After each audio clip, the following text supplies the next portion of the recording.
in 314 for a shooting at Century Theaters. They're saying somebody's shooting in the auditorium. Roger, keep your fires west of the smoke. You're cleared hot. An officer hit. Send me the world. Don't go over that fence. Don't go over that fence. Grab the shotgun again. Welcome to Tactical Tangents.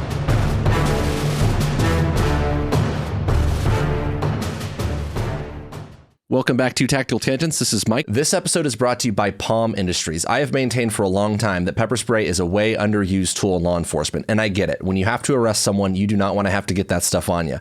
But in personal defense or concealed carry scenarios, you want to create standoff and increase the distance, not go hands-on. I can tell you hundreds of stories about confrontations I have been involved with in real life that were resolved with some form of less lethal long before a gun would have been an option. Why not carry some in your pocket?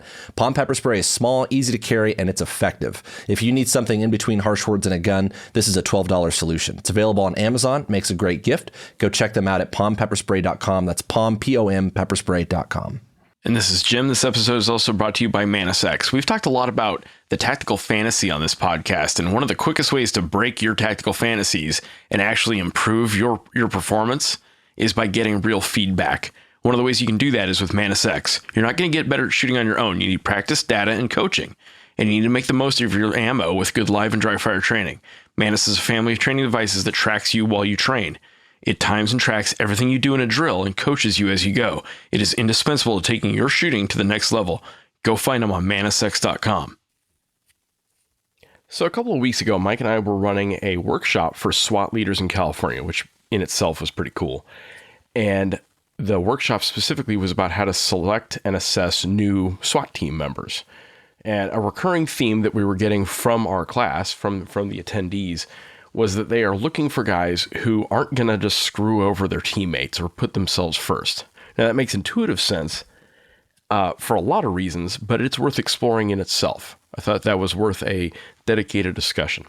Now, we've all heard there is like the thing. Oh, yeah. And it's tricky, right? And we're gonna dive in. Now, we've all heard veterans from every war talk about, like, I was fighting for the guy next to me more than anything else. And I think those two are kind of related, right? We need the types of people who are going to fight for the person next to them, but also there's a way to get to it. There's a process here. And if you're just trying to pick people who are going to be selfless, like, that's good, but selflessness is not inherent in most people. And it can't just be like a want, right? It's not just, well, yeah, I want to fight for the guy next to me, like my brother in arms or whatever. Like, well, that sounds nice, but there's actually some skill building that goes into that in terms of making practical sense of it. Absolutely. And for a high performance team to work, you need exceptionally high trust. And that it's very related to the selflessness thing, right? Trust isn't automatic, though. It has to be developed, and you need trustworthy people to make it work. That means teamwork is a lot more than just like pulling your own weight. In fact, it's a lot of things, right? Teamwork is way more than pulling your own weight. Yes, contributing, but also contributing to the decision-making of the team, building situational awareness, communicating both internally and externally. But this trust thing is obviously a huge deal on the team, and it's inextricably linked with selflessness. I have to trust that you are going to be where you said you would be when you said you would be there, taking risks alongside me and not hosing me. And you have to trust me to do the same. Think about how much faster and smoother a team can work if you don't feel like you have to check each other constantly. And one more thing with that, trust is kind of contextual, right? There's a joke, I think it was in the world famous Charlie Sheen Navy SEALs movie, like, trust me with your life, but not your money or your wife thing. Like, there's a context to it, right? Yeah. One of the themes that we talked about in this course that we ran was about harmony. And it's and it's sort of in line with the concept of synergy. Consider that a part of my day job involves walking around a neighborhood with my dog looking for people who run from the police. By myself, I can't search the way a dog can, and having the dog makes my search much more efficient. But by himself, the dog can't do what I can do either, right, as a human. we have different roles to play in that equation, but our efforts work together. They harmonize, you could say, they compound.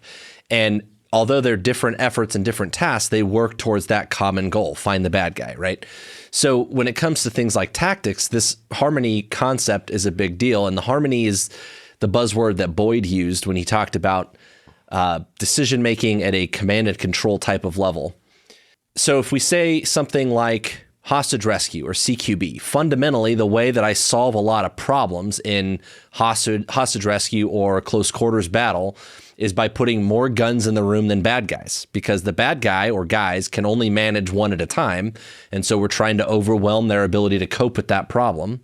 And as I go into a room with one gun, I'm hopefully going to give another good guy a shot. So when I assault that room, I need to know and trust that the guy in front of me or behind me is going to do their goddamn job.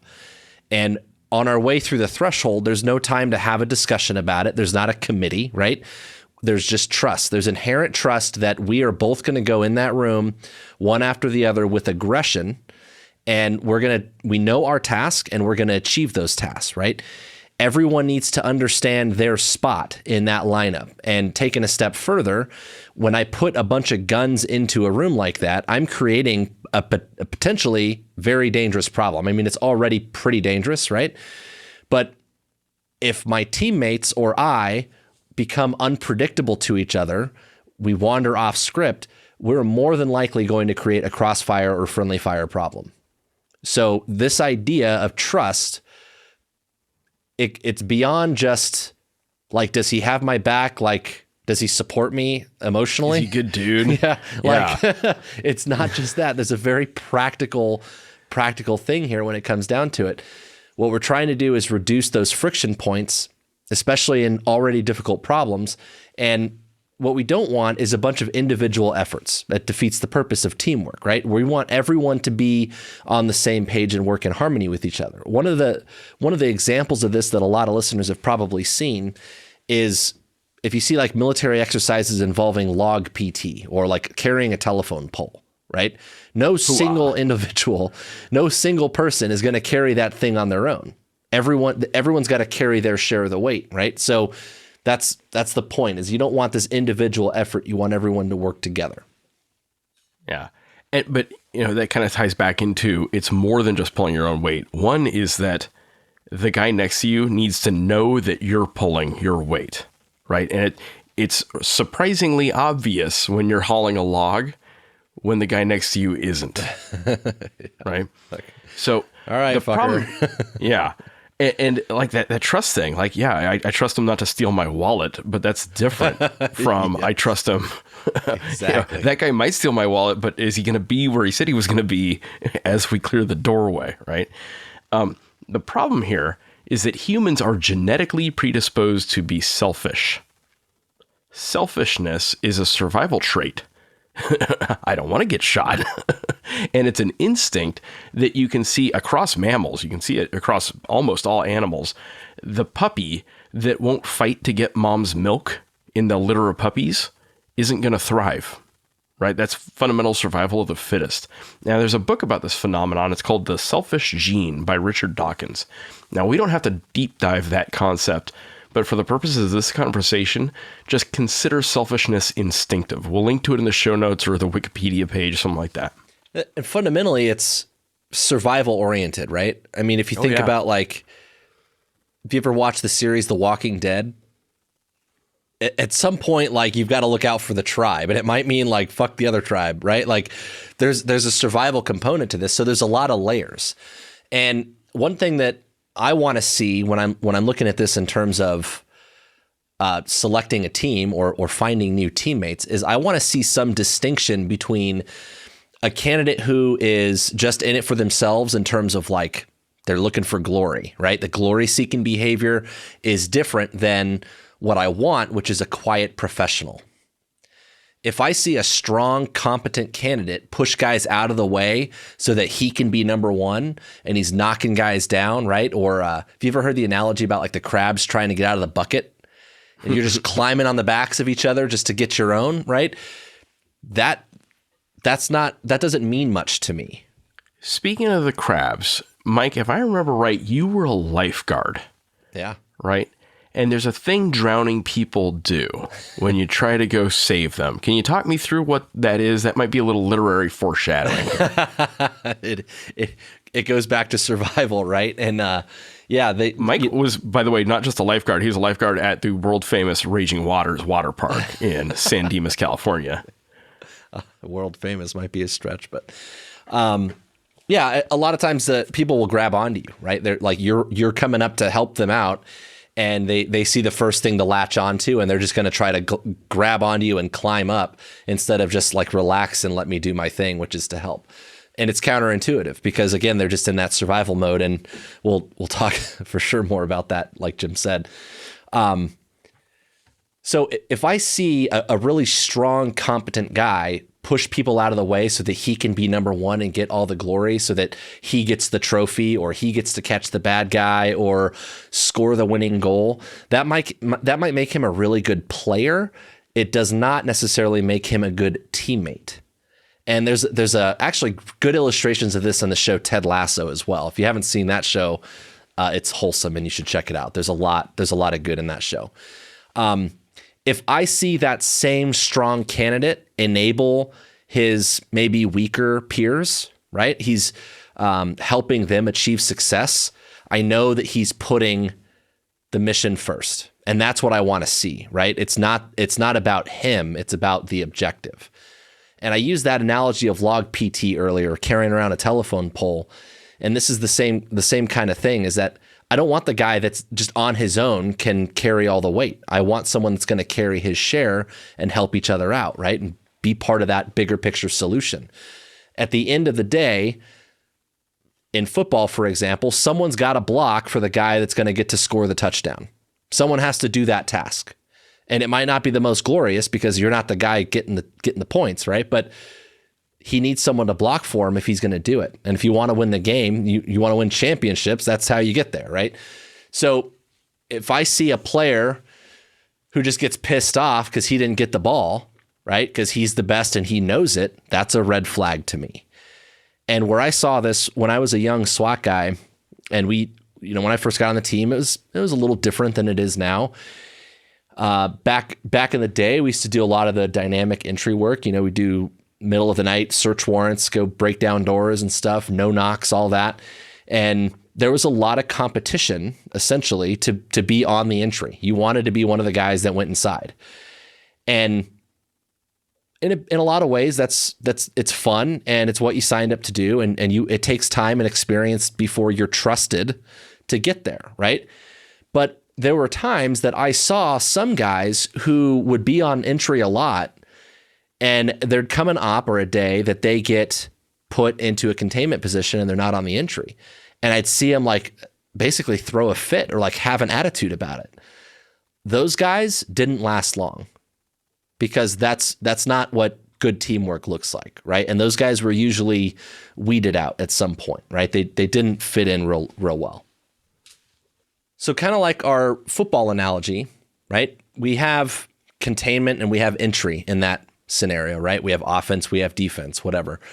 Keeping pressure somehow on the opposing team or your adversary forces them to make decisions on a compressed timeline with less than perfect conditions. And sometimes being that like supporting role or a supporting team or the guy on containment in a tactical setting, even if you don't get the cool stuff, it's still important. Otherwise we wouldn't put people there, right? It's still important. So you might not be the guy who gets the shot or wins the points, but you might produce the opening for the person who does, for someone who gets that opportunity. And that is the essence of teamwork. And you never know. Maybe the action comes to you after all. There was this one time years ago, I was on this op and we were looking for this real serious bad guy. We had him set up at a hotel that we were going to take him down at. And there was like 3 canines there. And I was one of the 3, and I got like the short straw. I got in the spot that I was like, oh man, he ain't coming this way. He's got to go past all that to get to me. Like, it happens, short straw, right? But I was just like, lame. Well, he broke those front lines of containment and came right to me. And that was a valuable lesson. And I will tell you, I will never complain about that again, right? So the thing about competition and selflessness is they're kind of at odds, right? And that complicates our selection. Some guys are so obviously looking out for number one that they do weed themselves out through their attitudes and narcissistic behaviors. And some of that you can't fix, right? Past a certain point, I can't fix self-centeredness in an 18 to 25-year-old.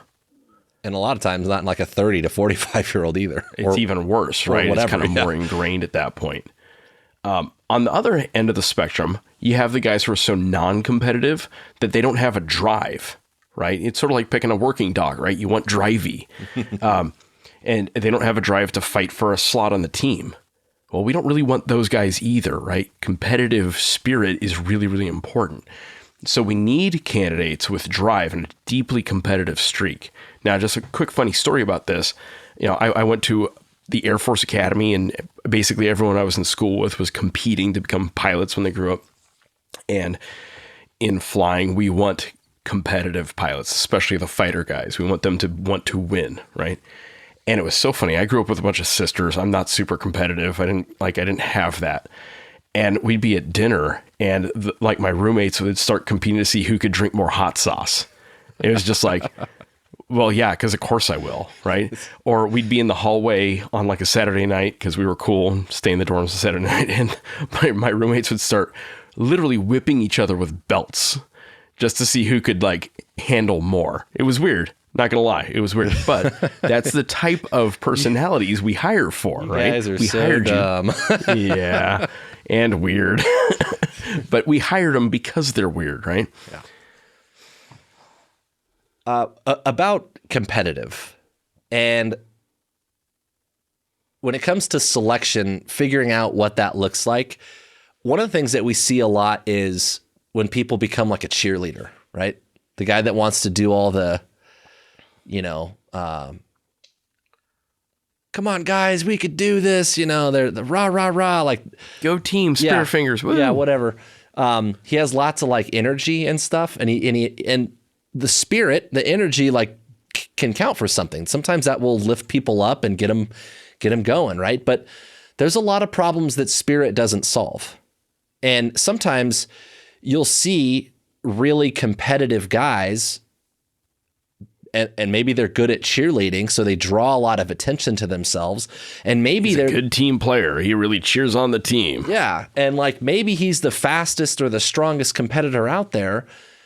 But something that is not talked about as much and often not noticed unless you're actually looking for it is like the stronger, fast guy that reaches his hand out, help the dude that's struggling, right? And picks up a little extra weight, like, hey, let me carry your, whatever it is. If you're carrying shit, it's like, let me carry your water jug or your rifle or something, right? Like he's picking up a little bit of extra weight to help that other guy out, and he's not looking for credit for it, right? He's just trying to get everyone to the finish line.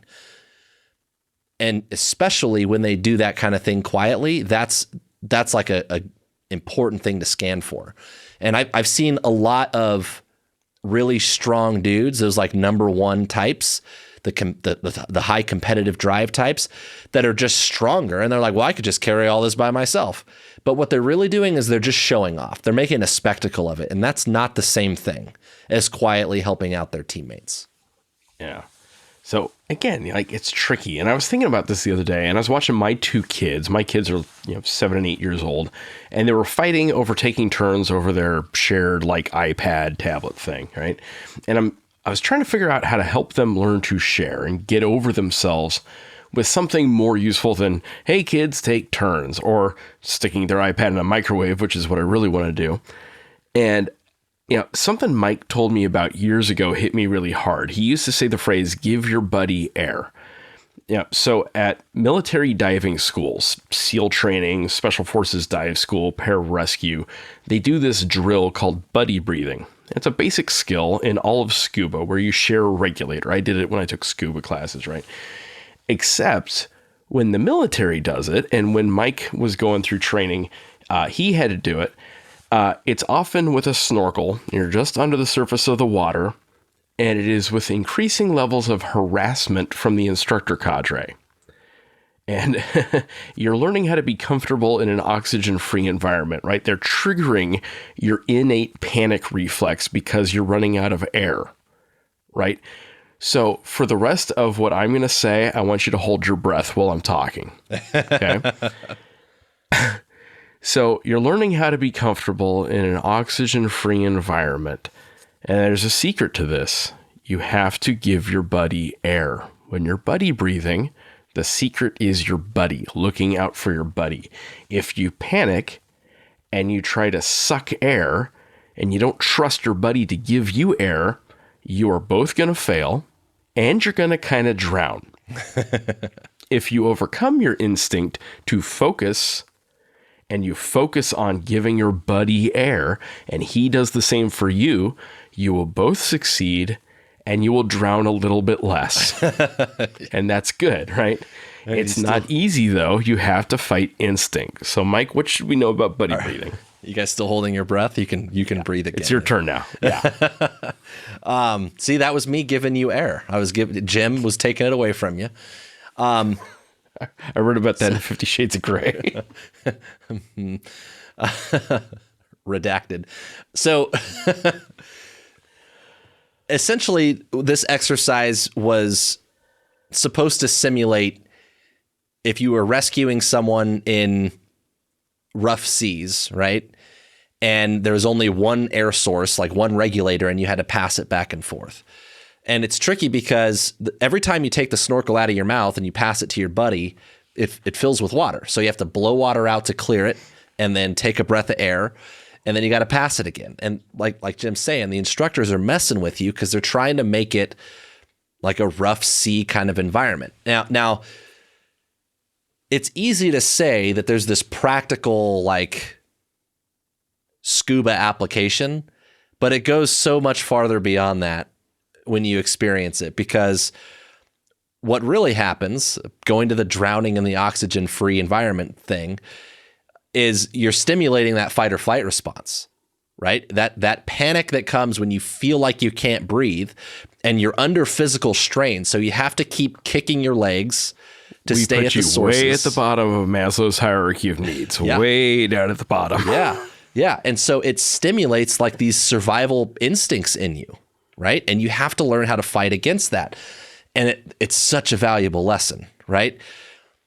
So what ends up happening is you start to panic a little bit and you try to clear out the snorkel and take a breath, and like the instructor puts his hand over it or rips the snorkel out of your hand or dunks you under the water. So you just inhale a bunch of water and you start coughing, right? And it's just, you start freaking out and you're like, oh my God, I need air. It's like red alarms in your head going off.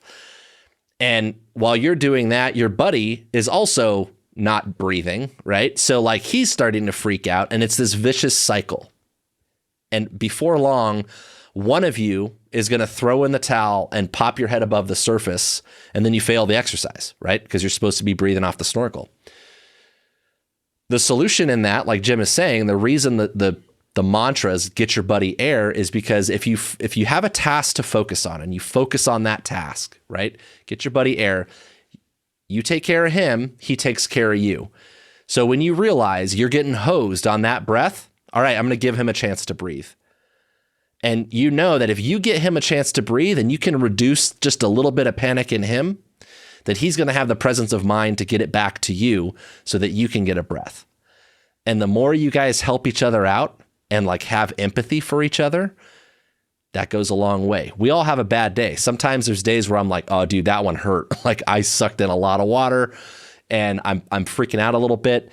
And if I know that my buddy is challenged, then I'm going to shove the snorkel into his mouth and be like, go ahead, dude, take a breath. Like I got you. Right. And if you really focus on that, you stay task oriented, right? Take care of your buddy. He'll take care of you. When you come out of that and you finish that mission, you know that there was no way you would have gotten through that alone. Right. And that's like one of those bonds that's hard to break. I like that. Another concept here is that selflessness is extra important for leaders. The troops can tell right away which bosses are looking out for them and which bosses are looking out for number one. It is plain as day, right? Yeah, on the leadership thing, this is actually a pet peeve of mine. So formal leadership involves a little bit of risk and a whole lot of courage. And it's natural for competitive humans to want to promote and move through the ranks. That's in a professional world, that's normal. Having respect and esteem from others is a fundamental human need on some level. Like in a perfect world, you learn to have that like self-esteem without validation from others. But there's a basic human need to have some respect and esteem from other people as well. And doing that means getting into those formal leadership positions and climbing the ranks and all that. You have to be a little bit about you, right? You're asking people to trust you and to invest in you, and sometimes you have to sell yourself. But the other side of that coin, when it comes to being trusted, is that now you have to lead both ways, so to speak, right? You have to lead up and down. You want to show your bosses that you deserve it and that you can hold people accountable and whatever else, and that's fair. But you also need to show your troops that you deserve their trust, and those can be competing priorities. A lot of times that means you've got to essentially pick a side, right? But to be really effective as a leader, to actually gain the respect and the influence of those people under your charge, you have to earn it from them. And sometimes that means sticking your neck out for them and accepting a little bit of risk, right? A little bit of career risk, professional risk, whatever. Put your name on it, be the bag holder, whatever you want to call it, and have the moral courage to stand up to the man when it's the right thing to do. And there's a cycle in leadership and management or just basic teamwork that no individual is bigger than the team. People always say that, like no single person's bigger than the team. And one of the priorities that leaders have is to protect the team and to protect the organization. And that's true even if it comes at the expense of an individual member of the team, right? But at the same time, your individuals are who make up the team, and putting people first means you have to protect them on some level. So you have to walk this tightrope. But the key in this is the motivation. Are we protecting the team and the organization? Or are we protecting ourselves? Are we trying to save face? Are we trying to stay out of hot water ourselves? Are we only driven by the progress of our own careers and not the interest of the team and its collective members? That's the fundamental difference that we have to look for when it comes to trust and leadership. So, that for me comes back to there's an Air Force core value. We love our core values. Integrity first, service before self, excellence in all we do. Service before self is more than just like a cute phrase. It's sort of like the soft truths, right? Like that this is one of those truisms. If you put service before self, good things will happen, right? And you have to trust that that's going to work out. Will it always work out perfectly? No. Will it always work out in your favor? No. And that's kind of the point. But you got to trust the other people to do it too. So on the leadership front, one time Mike and I were doing this real tough survival school for a group of cadets. We've talked about it in the past in other episodes. And we were doing a watered down version of this pool work, right? Playing with the snorkels. And they were getting some food in this portion of the school, but not a lot. So at some point in the training day, we had them jump off the high dive. And ostensibly that was to overcome whatever aversions some of them had about heights, right? And I commented as they were getting ready to go off the high dive that leaders should lead from the front, right? Like, in an airborne troop, it's the commander's the first one out the door on the jump kind of thing.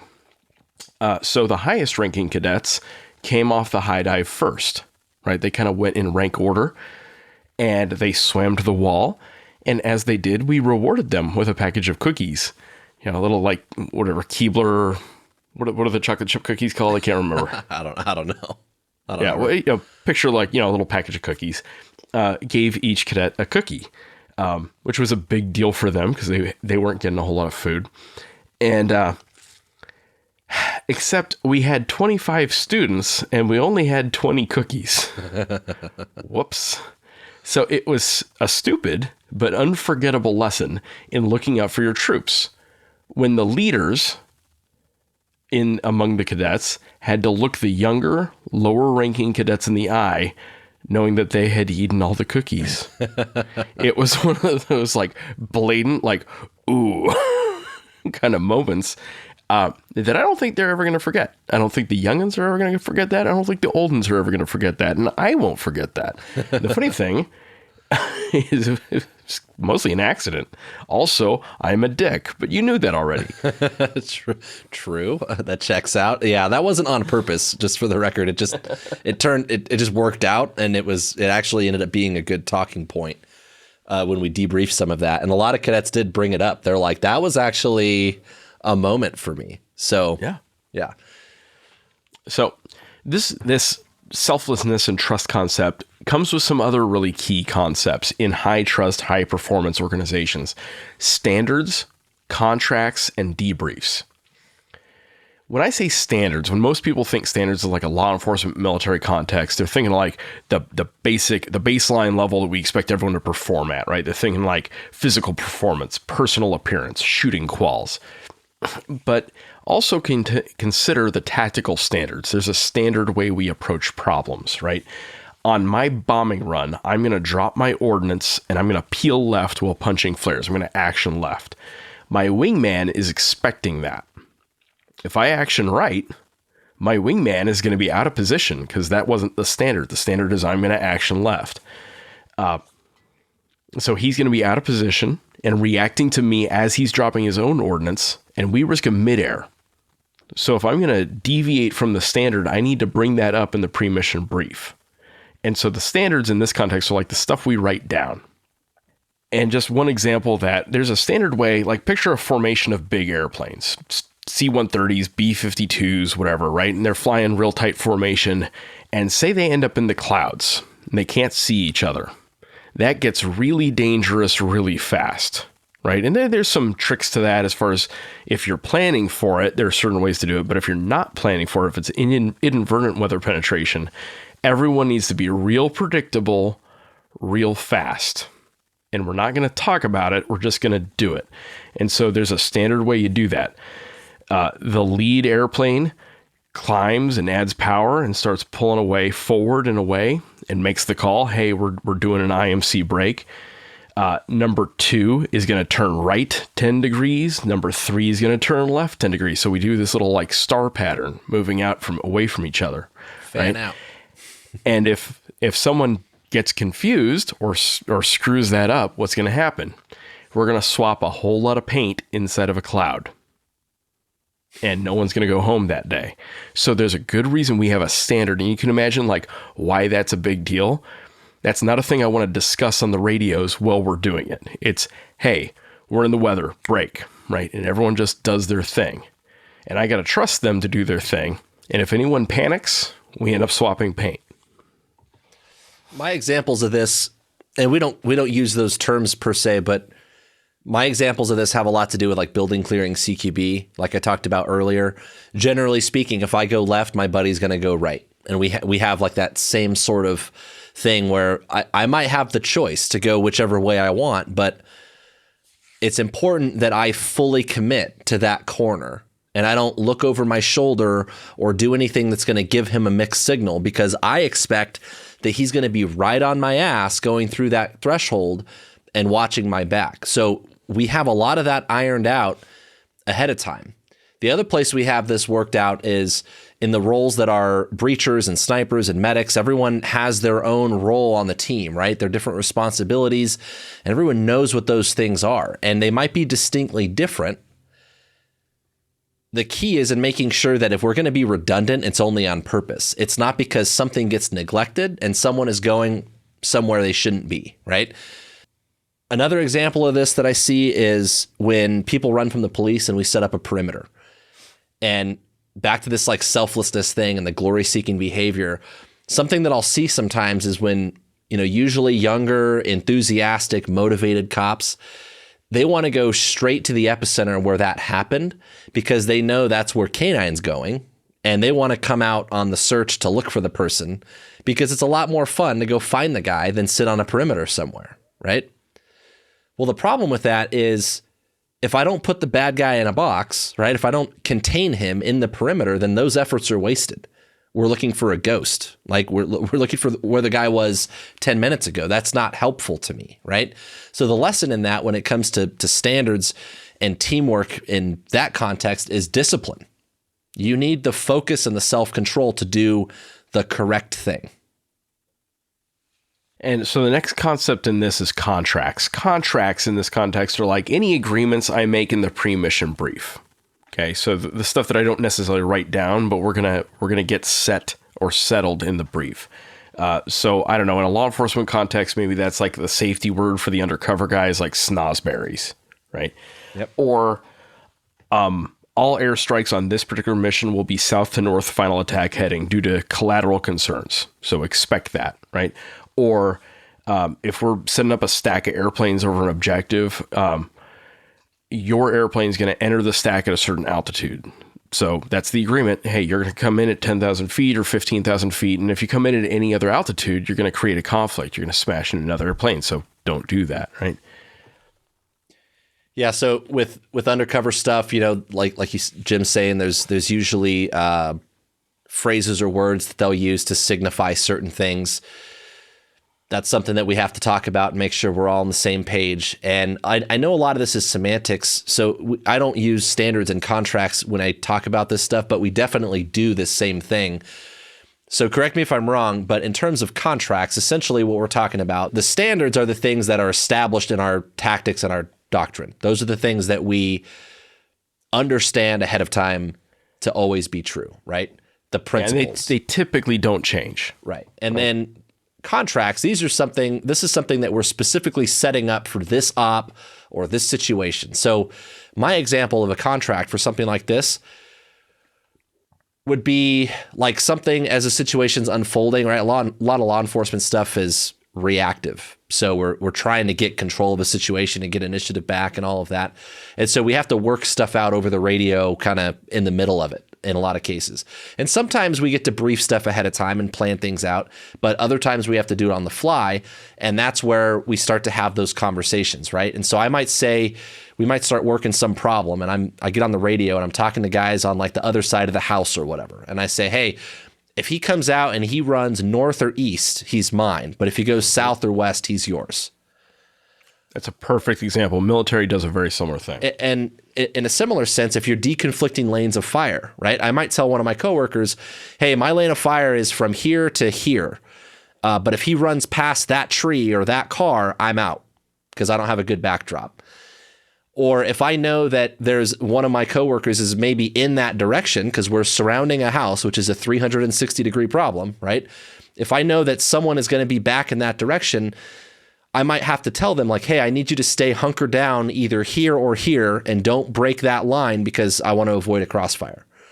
So that's something that we might work out on the fly, right? But it's not necessarily something that you can script out in your doctrine. Yeah. That is exactly kind of what I picture when I talk standards and contracts. Standards and contracts are a big part of this because they set the expectations and the implicit guidance among the players so that we can predict each other's moves and achieve that harmony. Your actions are supposed to appear random to the enemy, not to your partners. Okay?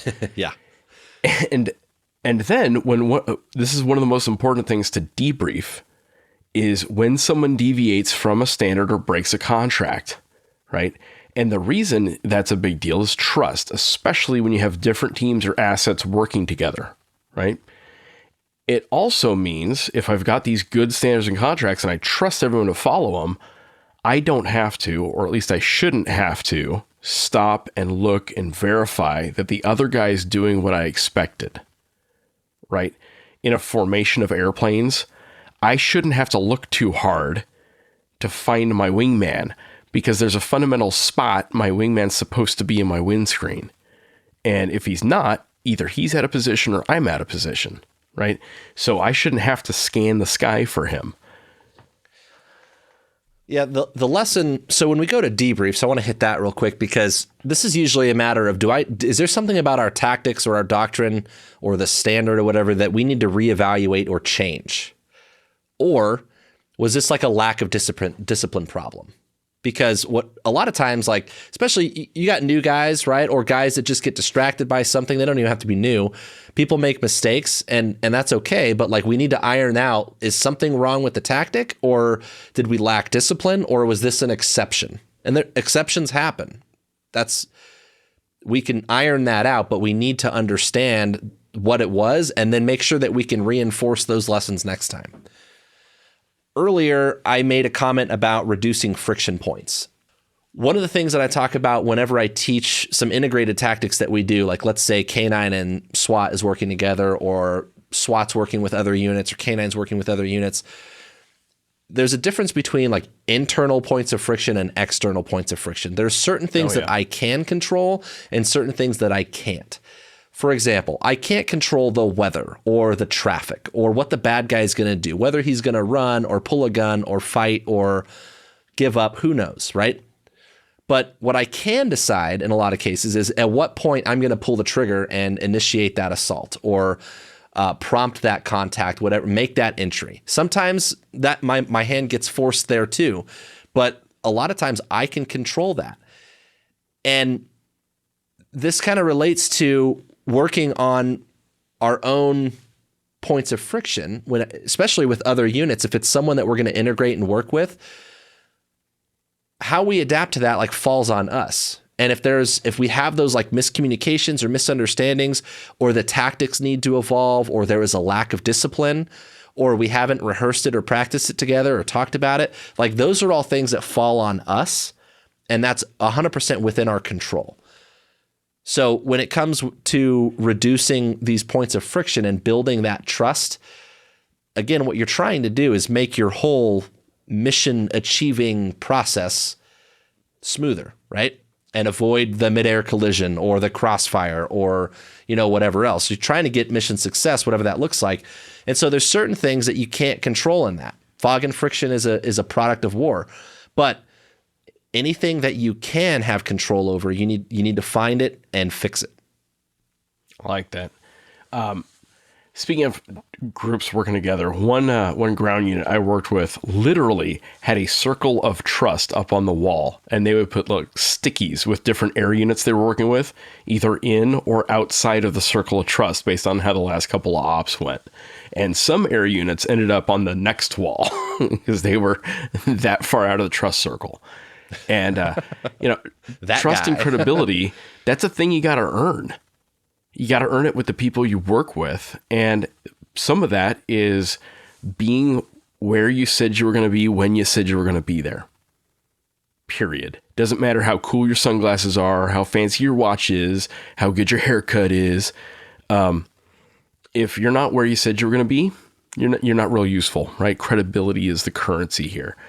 And being willing to accept risk for other people, being willing to accept hardship for other people, that's a fundamental being a good dude and being a good leader and being a good wingman, right? That's all of those things.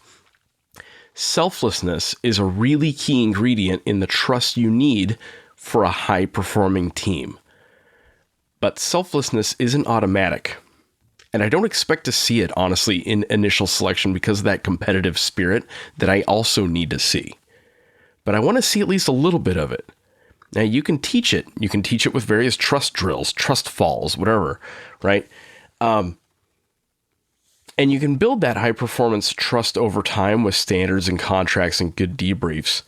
And one other story that hit me talking about my time at the Air Force Academy was we have a parachute program at the Air Force Academy. And you might be wondering why. Am I teaching people how to eject out of airplanes? No.